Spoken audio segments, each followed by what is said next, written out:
gëma ko woon ay fola ko tegoon feebar baa ci réew mi ko nan ko jàppe noon gën a seet sell. rajo Afia FM 93.0 dina dalal sous-préfet bu Parcelles Assainies di Babacar Mar ñu fas yéene waxtaanee mbas mi di Covid-19 dogal yi nga xam ne jël nañ ko ci ngir kaaraange askan bi waaye ndimbal li nga xam ne autorité jox nañ ko askan wi ngir seen wàllu dundu anam yañ koy séddale ak askan wi nga xam ne ñoo ko yelloo ngeen mën a woote ci 88 628 05 05 ngeen fas yéene ànd ak Mamadou Fall ci biir waxtaan wi askan wi it mën cee bokk ci 88 628 05 05 88 628 05 05 mën ngeen it yónnee seen laaj ci biir waxtaan wi Afia FM Afia askan wi ànd xeex jëlee fi mbas mi.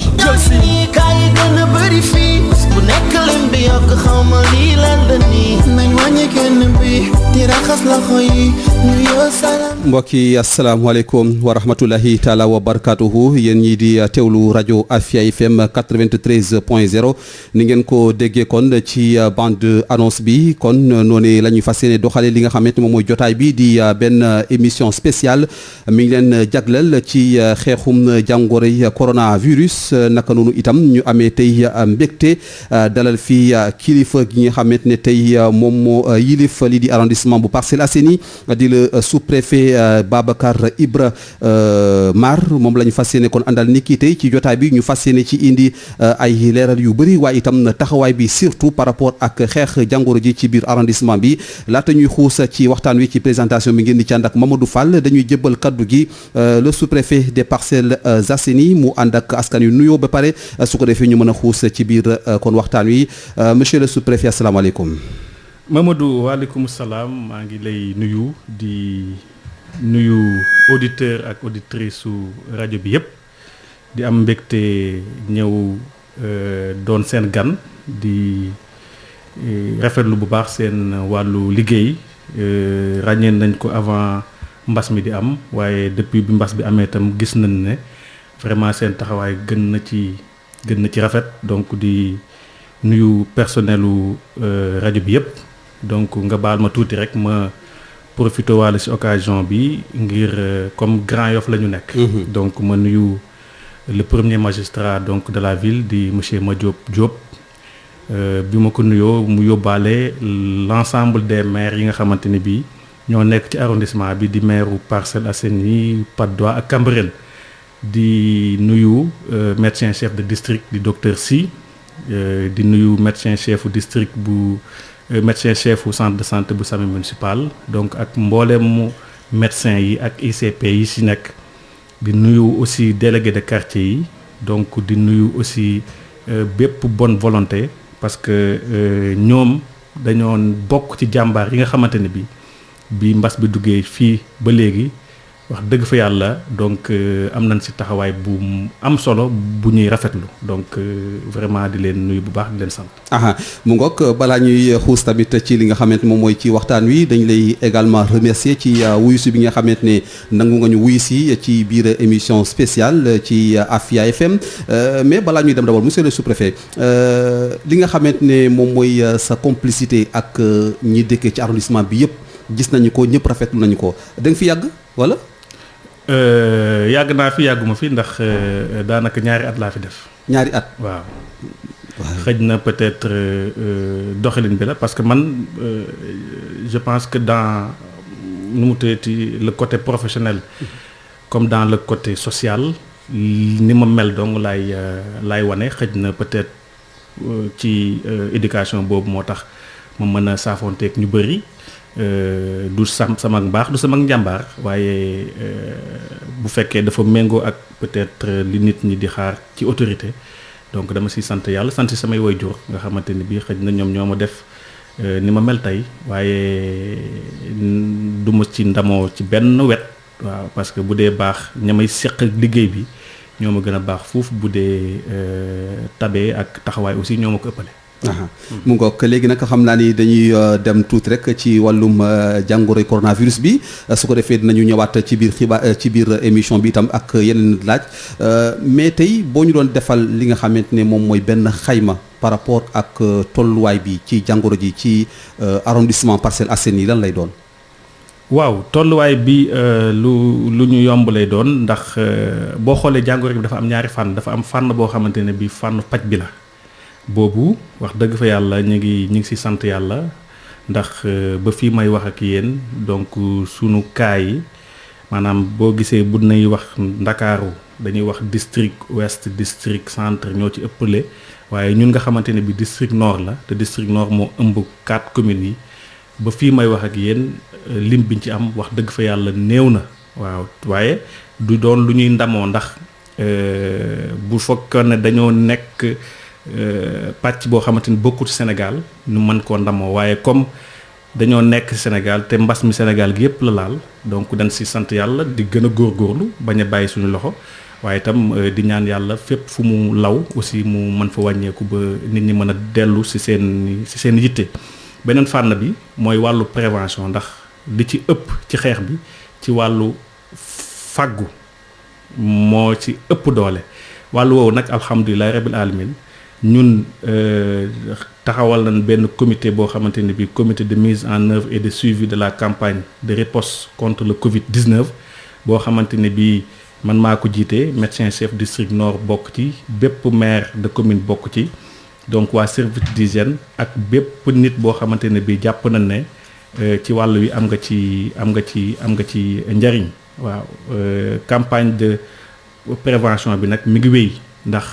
fi ñu toll nii mënu ko tënk rek ci benn mbir ndax am na ay sensibilisation am na ay visite à domicile donc yooyu yëpp tax na ba fi ñu toll nii ci wàllu prévention boobu daal ñu ngi ci sant yàlla bu baax ndax xaaruñu ba mbir mi jéggi dayoo pour que ñuy jóg ñun teel nañoo jóg daanaka avant même couvre-feu bi waaw donc ci marché yi ci lieu de rassemblement yi plage bi naka sa dul nu mu naka noonu fépp ànd seeg force de sécurité yi ñu ngi jóg guddi donc di jóg bëccëg pour li nga xamante ne bii mooy lawal jàngoro ji ñu mën koo fàggandiku ba mu bañ a law waaw. yaakaar naa ni loolu aussi am na solo mais bu dee ci dogal yi nga xamante ne xëj na état bi jël na ko jëm ci wàllum couvre-feu bi ci arrondissement bi jànkonte woo ci benn jafe-jafe ah. waaw parce que couvre-feu bi mu amee ñun dañuy am ay réunion presque chaque semaine ak commissaires yi dans le cadre du comité bi ma cité sànq waaye ci réunion bi bokk na ci poñ boo xamante ne bii dañuy wax dogal yi état jël lan moo situation actuelle bi mais saa yu ñu ñëwee ci couvre-feu bi bu ñu laajee sunu commissaires yi d'ailleurs je les salue au passage muy commissaire bu Grand Yoff ak commissaire bu Parcelles Assainies ñoom tam seen taxawaay rafet na waaye saa yu ñu leen laajee ñoom nee nañu couvre-feu bi nit ñi ñu ngi koy respecter à la lettre te man j'ai pu vérifier ça démb parce que démb amoon naa réunion bu ma boo xamante ni dama ko yéex a tàmbali maa ngi ko tàmbali 18h bi muy jeex fekk couvre-feu bi dugg na waaye bi ma wëree ci arrondissement bi di ñibbi sama kër gis naa ne ñëpp ñu ngi des seen biir kër yi te noonu la ko état bi bëggee voilà. donc muy tamit li nga xamante ne dañ koy apprécier vraiment parce que tamit jamono ji xeex bi xeexu ñëpp la war a doon ndax nag corona bi daanaka ñëpp ci war a jàpp pour que au moins ñu mun ko xeex mu mën fi jóge bu ko weesoo loolu aussi ñu gis ni am tamit leneen li nga xamante ne xëj na ci dogal la bu suma juumut te bu mel na ni sax am na ci li nga xamante ne jot nga koo def ci wàllum remarque di boulangerie yi nga xamante ne aussi gis nañu ne tere nañu boutique yi ñu jaay mburu mais boulangerie aussi day fees dell te foofu tamit mun na nekk benn source d'insécurité. waaw effectivement mesure boobu bi muy doog a am nit ñi sax dañoo yaakaar ne seen fédération yi ñoo ko dogal waaye mesure boobu ministère ba nga xamante ne bii mooy sàmm wàllu njaay moomu di ministère du commerce moom moo ko dogal que mburu mi ñu koy jëndee léegi ci boulangerie yi kese. difficulté bi nag mooy boulangerie du nekk koñ bu nekk la am loolu moom dëgg la parce que da ngay gis benn boulangerie bu nekk ci benn béréb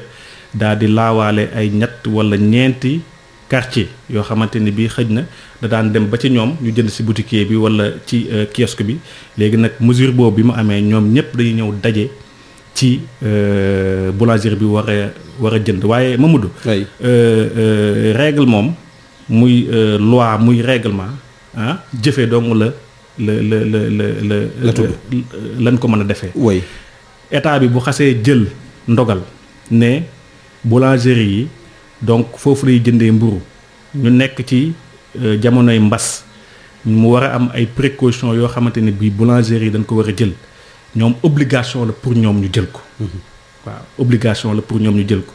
mairie bi du fa yebal nit pour mu régler rang bi police amul jot googu donc boulangerie ci seen bopp ñoom ñoo war a appliquer mesure bi nga xamante ne bii moom la nguur gi jël ci Sénégal gi yépp loolu nag day appel seen responsabilité nag ku ko am da nga koy jëfee boo ko mateewul lu la sa fekk nga xamante ne bii yow yaa ko teg sa bopp moo tax ñun démb rek waxoon naa maire commune Grand Yoff te def na ko ci suñu réunion comité local bi mu woote boulangerie yépp wax leen ku nekk lan mooy sa responsabilité sa mbir mi mooy ci biir bu mu recevoir lu ëpp loo xamante ne bi capacité may ko waaye ci biti itam na fa teg ndaw loo xamante ne bi nay fexe ba nit ñi bu ñuy taxaw nañuy respecter rang bi maintenant nag bu fekkente ne bi am na ñu ko wàccee dañuy sant mais ñu ko wàcceewul la yoon santaane bu boobaa dinañ ko def nu mu tuddee te duñ ci am benn sentiment mooy kooku ci deful dina la jox mise en demeure na la kat yow respecté woo les règles de distanciation sociale yu ñu wax respecté woo les règles yu ministère bi ak état bi jël boo ko jëlul nag buñ la mettre en demeure boo ko deful bu boobaa daan mën na la see fekk ba sax ñu tëj sax sa boulangerie te loolu ñaan luñ ko benn doomu aadama ndax ñun li ñu bëgg mooy ñoom ñuy jaay di am bénéfice di yóbbu seen kër waaye itam ñu bëgg aussi mooy ka fay ñëw nekk ci situation boo xamante ne bii du mën a nekk danger walla risque boo xamante ne bii mën na fa jëlee jàngoro jooju nga xamante ne bii dafay lor. ba tey je pense que loolu aussi leer na ci par rapport ak ñi nga xamante ne ñoom ñoo yor boulangerie yi waaye xam naa ni peut-être benn laaj rek ci jëm ci wàllum faggandiku bi ci jàngoro coronavirus bi laata ñuy dem ci beneen pàcc mooy ni que aussi gis nañu ne c'est vrai que marché yi am na ci ay dogal yu nga xamante ne arrondissement bi jëloon na ko te ñëpp ñu ngi koy respecté marché yi heure bi nga xamante ni wax nañ ne heure yooyu lañ ko war a tëj ñu ngi koy tëj mais dafa fekk ni aussi au-delà de ces marchés là am na leneen li nga xamante ne ñu ngi koy tuddee maquette maanaam ñi nga xam ne ñoo fay jaay ñoo ko tuddee noonu mooy ni que gis benn lii rek nit ñi ñëw rassemblé wu fa di fay jaay ñi yor ay téléphone portable ñi yor leneen ak leneen te ñu gis ni que fan yi maanaam depuis 3 jours Grand Yoff ci en face Patte d'Oie bi mel na ni foofu dafa nekk benn genre situation bi nga xamante ne désordre bi bëri woon na fa mooy ni que dañoo jàpp ne wala dañoo njortu ne am na ñu bàyyi ko woon fale ci Kër Massar ñëwoon fa di fay mën a wóyal seen ay yëngu-yëngu est-ce que foofu tamit yow en tant que sous-préfet de l'arrondissement jotoon nga ci ay xibaar est-ce que jot nga ci jël aussi ay mesures. waaw xam nga tënk nga ko sax ci temps bi nee nga depuis 3 jours la ñu constaté loolu effectivement ni ngeen ko constaté ñun noonu lañ ko constaté ci wàllu Grand Yoff bi noonu lañ ko constaté ci fële nga xamante ne bii mooy rond-point case ba démb réunion bi ma lay wax ne 18h lañ ko tenir c'était pour spécialement maanaam rond-point case ba man maa fa nekkoon ak sama naataangoo bu nekk Guédiawaye ak maire Golf Sud ak maire Parcelles Assainies Cambérène ak Patte d'Oie ak délégué de marché yi ñu waxtaan ñu ne effectivement gis nañ ne am na rush boo xamante ne bi gis nañ ko ci marchand ambulant yi maanaam ñi nga xamante ne bi amuñu place mesures yi ñu jël mooy li féetoog marché bi maanaam ñi nga xamante ne bi ay place yu régulier la ñu am ñooñu ñaari communes yi discuter nañu ba jàpp benn heure boo xamante ne bi ñoom ñaar ñëpp koy tëj parce que gis nga marché boobu ñun administratif yi ñoo koy jàppee ñaari marché parce que ñun ñoo xam découpage administratif bi waaye kay jógee këram di dem marché Limamoulaye boobu moom jàpp na ne marché bi benn marché la donc bu fekkente ne bi ay dogal du point de vue administratif la ñuy jël il faut que mu am concertation entre les deux communes c'est ce qu'on a fait hier ba fixer une heure de fermeture beneen mesure bi nga xamante ne bi moom la ñu jël mooy tey à partir d'aujourd'hui dinañ joxe sommation maire Grand Yoff maire Astafurlah maire Cambérène maire Parcelles Assainies maire Golf Sud ak maire Patte d'Oie tey dinañ commencer joxe sommation yi jox leen 72 heures képp koo xamante ne bi amuloo fa place bu soobee yàlla boo fa jógul fii ak 72 heures yi di jeex dinañ jël sunu matukaay te jàpp nañu bés alxames ci guddi incha allah képp ku fa nekk te amoo sa place te jëloo say bagage jàppal ne place boobu moom da nga ko ñàkk parce que dinañ ñëw maanaam dindi ko am un dispositif de suivi boo xamante ne bi commune yi ko seq ak nu mu tuddati ak commissariat yi ko seq ñoom ñoo koy assurer donc foofu moom jàppal ne balaa fin de semaine bii ambulant moom dootu fa am ça moom c'est une réalité jël nañ ko ba pare xam nga foofu dama ko bokk ak sama naataangoo Géejawaay oui moo tax réunion boobu moom mënul woon ñàkk waaye fii moom diggante man la maire ak commissaire maire Grand Yoff di ma jóob jàmbaar la ci feebar bi wax dëgg fa yàlla am na ci ay taxawaay yu mucc ayib réunion bii ñu mujj a def moom jël na ay responsabilités nee naa ko commissaire na la accompagner pour que foofu noonu di am rassemblement te ñu dindi ko ñun ñett ñu ànd dindi ko ba mu set wecc jàpp naa ne dans la semaine di ngeen gis action d'envergure bu fay am boo xamante ni bi dinañ fexe ba loolu lépp mu deñ parce que Mamadou fi mu toll nii. oui nekkatuñu ci maanaam di xool lu neex nit ak lu naqadi nit. déedéet lii moom nga xamante ne bi saa yu xëyee dafay màgg ah maanaam yéexantu faju ko. oui moom lépp looy def da nga koy def ak accélération. lépp urgence la moo tax. À partir de la semaine prochaine di ngeen gis ne fii on va mener une action d'envergure on l'a commencé ak war gaynde yi dàq nañ leen fi daw nañ xamul jamono ji fu nekk ñu ngi leen di wër waaye incha allahu rabbi maire Grand Yoff man ak commissaire dinañ jël suñu responsabilité ba mu mat sëkk ba rassemblement boobu di fa am te nekkul marché mu dakk incha allah mu ngoog mbokk yi di fàttali ni kon ba léegi yéen a ngi teewlu rajo Afia FM ak seen benn émission spéciale bi ñu leen jagleel ni ki tey ñi ci ànd ak le sous-préfet des Parcelles Assainies di Babacar Ibra Mar naka noonu itam xam naa ni léegi dañuy xuus balaa émission bi di jeex du ñàkk itam ñu dellu soit ci li nga xamante ne moom mooy taxawaay bi ci biir arrondissement bi leneen li nga xamante ne tey je pense que itteel na ñëpp mooy ni que conséquences yi nga xamante ne moom la Covid-19 bi jur fii ci Sénégal mooy ni ko am na ñu bëri ñi nga xamante ne dañu doon yëngatu léegi mënatuñu yëngatu état bi jël ci ay mesures fexe ba yëkkati li nga xamante moom mooy ndimbal fas leen koo jagleel ñiy tudde ko aide alimentaire ñeneen tudde ko neneen ak neneen tey en tant que le sous-préfet des Parcelles Assainies aide boobu noonu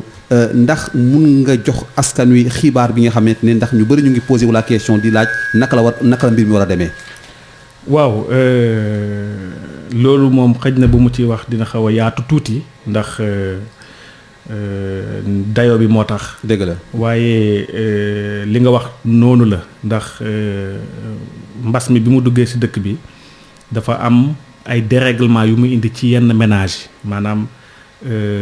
dafa jaxase seeni nekkin jaxase seeni dundin am na couvre-feu bu ñu installé ce qui veut dire que képp kuy yëngu da ngay fexe ba sa yëngute bañ a weesu 20h parce que 20h fu mu jotee da nga war a ñibbi sa kër am na ñoo xamante ni bi dañ doon liggéey guddi mënatuñu ko am na ñoo xamante ni bi ci seen njaboot lañ fay yóbbu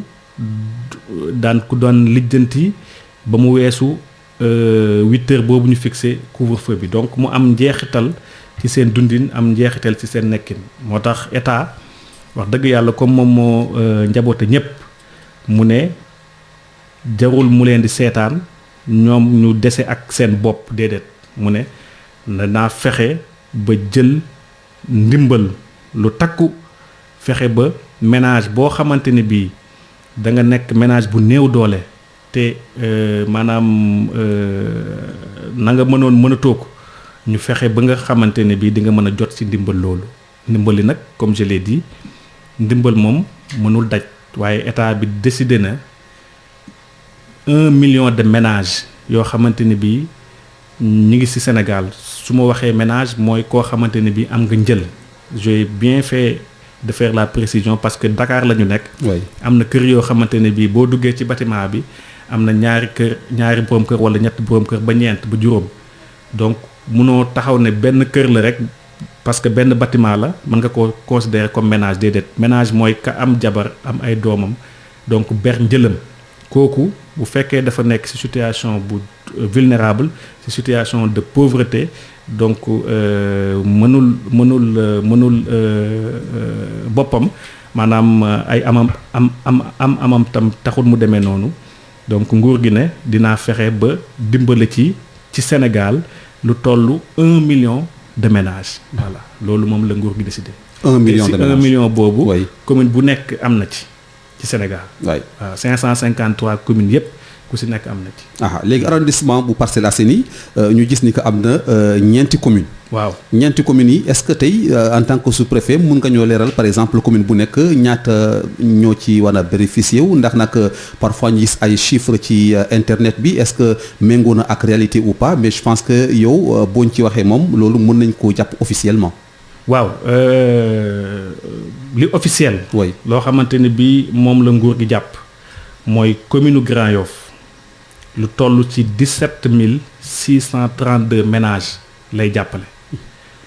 mais je m'empresse de faire une précision. oui si 17 632 ménages yooyu daf ci am 5 486 ménages yoo xamante ni bii état bi daf ko maanaam recensé woon ba pare. ndax ñooñu mooy ñi nga xamante ne bii ñoom ñoo nekk ci li ñuy wax RNU maanaam registre national unique ñi nekk ci registre national unique bi mooy xeetu maanaam ménage yi may wax bépp ménage boo xamante ne bii am nga bourse familiale boobu yaa ngi ci registre national unique bépp ménage boo xamante ne bii am nga carte d'égalité des chances may rappeler carte d'égalité des chances mooy carte yooyu nga xamante ne bii nguur gi daf ko joxoon way laago yi ngir yombalal leen ay yu bari ci biir seen nekkin donc boobu tam bokk na ci registre national unique bi ci topp mooy képp koo xamante ne bii dañ la recensé woon enquête la ba war laa jox bourse familiale te mujjoo koo am boobu tam yaa ngi ci registre national unique bi registre boobu dañuy yónnee liste bi yónnee nañu liste bi sax depuis démb ci guddi dinaa fexe ba maire jot si balaa altine donc registre yooyu moom la état bi wax ci Grand Yoff mi ngi toll ci 5486 ménages donc si 17 632 ménages yi 5486 yooyu ñoom ñooy registre national unique 12 146 ménages moom mooy ñi nga xamante ne bii dañ leen a war a cibler au niveau des quartiers. Patte d'Oie total bi mi ngi nekk ci 3574 ménages ci lim boobu 969 ñoom ñoo nekk ci RNU bi 2605 ménages ñoo nekk hors RNU. Parcelles Assainies état bi décidé na dimbale 12889 ménages ci ñooñu 3159 ñoo bokk ci registre national unique 9730 moom la ñuy ciblé au niveau des quartiers. Cambérène 4137 ménages la état di dimbale ci loolu 1882 ménages ñoo bokk ci registre national unique et 2255 ménages ñoom la ñuy ciblé au niveau des sous-quartiers donc voilà la situation au niveau de l'arrondissement. d'accord mu ngoog yaakaar naa ni loolu aussi leer na léegi sous-préfet xam nga lu ñuy def. dama lay may tuuti rek nga souffler benn 2 minutes. waaw ñu ñëwaat ndax aussi am na quelques réactions. yi nga xamante ne war nañ ko jël ndax fexe nañu ba population yi nga xamante ñoo nekk ci arrondissement bi yëpp. ci 4 communes yi. kenn ku nekk li nga xamante ne xëj na leeru la ci mbir mi ak tamit ñi nga xamante ne jot nañu am ay laaj samp nañu ko xam naa ni dañuy def rek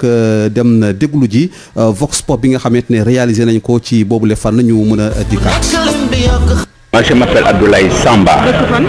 cité millionnaire waaw mesure bi moom lu baax la wax dëgg yàlla mesure bu lu baax la parce que nit ki boo ko tegee benn place di nga ko am loo ko lu fa tegee nit ki boo koy dimbali da nga koy dimbali entièrement y a pas de demi mesure vraiment dañ koy defetu daal dañ koy defetu lu baax la dañ koy defetu mais l'essentiel daal na yegg ci ñi mu jëm te it mu nekk quelque chose de suffisant buñ leen jox loo xam ne bu ëllëgee ñu am ay problème wala buñ leen koy joxe tamit nañu ànd ak dal ak teey nga xam ne ku nekk dina ci mën a am wërsëgam jël ci muuram ku ci nekk li nga ci mën a jël rek nga ciy jël ci warul bokk doo ci bokk ni ku ñuul moo teeyul buñ ne woon tey dañuy séddale fii dara tey ji nga gis xëccoo bokk loo xam ne après finalement kii koy def sax day jaaxle donc nañu ànd ak dal ak tey ñu xam ñan lañ koy jox ñan la ku ci jël sa wàll dem bàyyi sa morom jël. man rafetlu naa ko waaye nag li ma ci jaaxal naka lañ koy séddale man mooy sama problème ma ne bu man de commune bu nekk dañuy fi indi ay soldats taxaw ñu jël liste bi soldats dem distribuer ko pas ñu politiser ko parce que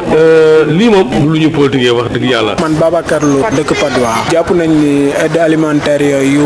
am njariñ la ci réew mi parce que dañoo toll ci moment de crise mën nañ ni crise sanitaire la ñu toll et c'est très important tamit nguur gi jël ay responsabilités aider population bi et on voit que c'est un acte noble dañuy ñaax préfet bi comme ça ñu jëm koo teg ci yoon ndax tamit réew mi boo xoolee dafa bëri laisser passer de trop te bëri na nit ñu fi nekk ñoo xam ne si nguur gi buñ fi nekkee ñu jox leen population bi ñoo ko moom dañ leen koy war a jox mais duñ leen ko jox ce qui est dommage benn jour dama lire ñu ni Macky Sall dafa jël ay responsabilités am ni da koy jox pour force de l'ordre yi ñu distribuer ko xaw ma nag bon c'est avéré ou pas mais je vois que c'est une bonne idée pour man ñooñu kese lañ ko mën a jox sous-préfet bi man dama koy ñaax rek jéem koo teg ci yoon képp koo xam ne si tranche sociale bi ñu wax ku ci nekk war nga cee am nañ la ko jox maanaam ñi ko yeyoo nañ leen ko jox xaw ma statistique carrément bi mais je vois que ni pas mal de ménages war nañ ko mën a am kon nag nañ ko teg ci yoon préfet bi def li mu war a def. maa ngi tudd Néné maa ngi dëkk fii Cambérène en fait dama amoon question bu bëggoon poser le préfet dama déggoon affaire ndimbali ñi séddale fii biir Dakar ma doon laaj répartition nan la fay demee ñi bëgg a jot nan la ñuy def ba jot ci wala ñi ko war a am nan la ñuy def ba am ci parce que fii nii am na ñu ko soxla trop parce que liggéey bi demeetul noonu am na kër yoo xamante ni wax dëgg fa yàlla soxla nañ ko trop te su ma soñoon buñ ko dee séddale bëggoon naa tamit fii biir Cambérène ñu def benn genre recensement ba nga xamante ni dinañ xool kër yi nga xamante ni seen loxo jotul seen ginnaaw ñu jox leen ko parce que temps yii maa ngi déggoon benn séddale bu fi amoon ci maire bi ay madaar ay eau de javel ay saabu affaire yooyu ñu ko doon séddale ci biir dëkk bi mais da ngay toog nga dégg kër bi naan am naa kër bi naan amuma. maa ngi tudd Chamsidine maa ngi dëkk Cambérène li ma doon laaj rek mooy séddale bi naka lay demee jamono ji ñu toll nii bëri na père de famille ak mère de famille yoo xamante ni ci secteur informel bi lañ nekkoon ñii ay coxeur lañu woon ñii dañuy gont timis bi di jaay reer te léegi ñoom ñëpp mënatuñ am benn revenu fu mu toll ne bu ñu yóbbul seen njaboot léegi may laaj ndax bii dina am suivi naka la monsieur préfet fas yéene doxalee ba ñoo ñëpp kenn du leen tëb. man li ma li ñuy wax ci dëkk bi ku ci soxla nooy def ba am ci wala ban yoon ngay jaar ba am ci ak yan tegtal daal man loolu laa doon laaj ndax fi ma dëkk mën naa Cambérène fi man moom dama doon jaay reer mi jaayituma daal maa ngi nii tudd sama njaboot man ak ñeneen. maa ngi tudd Abdourahmane Diallo Parcelles Assainies unité 11 préfet daal ma koy laaj par rapport à distribution denrées alimentaires yi est-ce que les maires des communes d'arrondissement sont impliqués parce que la population est confuse est-ce que maire bi si boppam mooy jël dogal distribuer wala affaire bi si délégué de quartier lay jaar xam nga exactement fan la war a jaar. Ansoumana Diémé maa ngi dëkk unité 7 am na benn question moo mën a poser surtout pour distribution denrées alimentaires yi yan condition la war a teg pour que les nécessités puissent en bénéficier man lu ma dute tuuti mooy produit yi mun a nekk ci yeneen loxo ñu war a bénéficier ci produit yi mënuñu ci am dara. mu ngoog monsieur le sous-préfet muy quelques personnes yi nga xamante ne jot nañ leen am ñu joxe seen xalaat ñi indi aussi contribution ñi indi aussi ay laaj ndax ñëpp mënuñu wax mais presque ñoo waxal nañ ñëpp ndax boo xoolee lu ñu indi ci question daanaka bu ñu jëlee aussi ñeneen tamit la même chose la ñu war a mën a posé wu kon xam naa ni du ñàkk rek comme déglu nga li nga xamante moom boole Vox Pop mais am na ku nekk ci bu mu jokkoo bi ñu jëlaat ko ñu mën a ñëwaat ci yow monsieur le sous-préfet asalaamaaleykum. maaleykum salaam. waa kilifa gi ñu ngi lay nuyu. maa ngi lay ziar Mamadou Fall na nga def. ça va très bien monsieur le maire. ça va. aha monsieur le maire de la commune de Patte d'Oie di Banda Diop ñu ngi lay nuyu bu baax a baax. waaw kay maa ngi nuyu waa rajo Afia yëpp. di rafetlu émission yi ngeen di def. jërëjëf. di leen masawu aussi ci mbas mi. jërëjëf monsieur le maire. di rafetlu vraiment communication bi ngeen def au niveau de la commune. alors je voudrais personnellement. oui. témoigner à l'arrondissement des Parcelles Assainies. oui. je sais que même j'ai pas la qualité ni le titre. awma qualité bi awma titre bi. mais je voudrais personnellement wax ne préfet Mar boobu ngeen convoqué. oui. ngeen invité plutôt. oui. mu nekk préfet sous-préfet arrondissement des Parcelles. nit ku disponible la. oui. nit ku courtois la. nit ku ku baax la. waay finalement sax man dama koy woowee le maire de la Patte d'Oie. ndeysaan. parce que dafa am benn rôle bu muy joué. wax dëgg yàlla bu am solo ci askan wi. waay ndax képp koo xam ne yow yaa yow yaa war a def contrôle de légalité. parfois même a priori parfois a posteriori. waay sa liggéey dafay délicat. en dehors de cela nga war a gérer ses relations ak collectivités territoriales yi ak maires yi ak l'ensemble des élus locaux. c'est très compliqué et je sais que def ci mat bu baax a baax a baax. waay contexte bi nga nag muy mbas mi. sincèrement bi mu commencé ba léegi. waay même avant muy tàmbali moom mi ngi ci liggéey bu baax. te instructions yi nga xam ne joxe nañ ko. au niveau de l'administration centrale. waay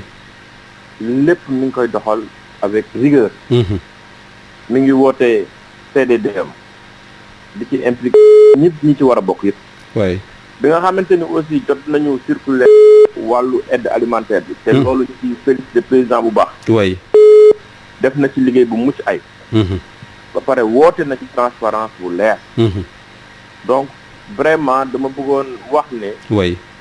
xëy na man am naa chance dugg xëy na sama collègue yi amuñu chance dugg mais xam naa ne li may wax ne. dëgg la. bépp collègue bu dugg dina ko dëggal. ñu koy ñaanal nag yàlla bàyyi ko ci. amiin yaa rabbal alamin arrondissement bi tey gën ko yëgal. amiin yaa rabbal alamin vraiment ñu ngi sentir ay accompagnement am. waay ñu ngi sentir lépp. bon loolu daal laa bëggoon a wax di wax ne aussi. waay di ko rassurer en tout cas pour la Patte d'Oie. waay instruction yi na jóge na ci kaw. jëm ci aide alimentaire bi. sax lu dul ci aide alimentaire yi ay dons individuels. waay jëm ci jàppale structures sanitaires yi. éviter attroupement yi. waay loolu bu soobee yàlla ñun dañ ci taxaw bu baax a baax a baax. donc loolu laa bëggoon wax maa ngi koy sant maa ngi koy gërëm et puis maa ngi koy déglu religieusement. d'accord. parce que pédagogie la pour vraiment ñu mën a xam. effectivement.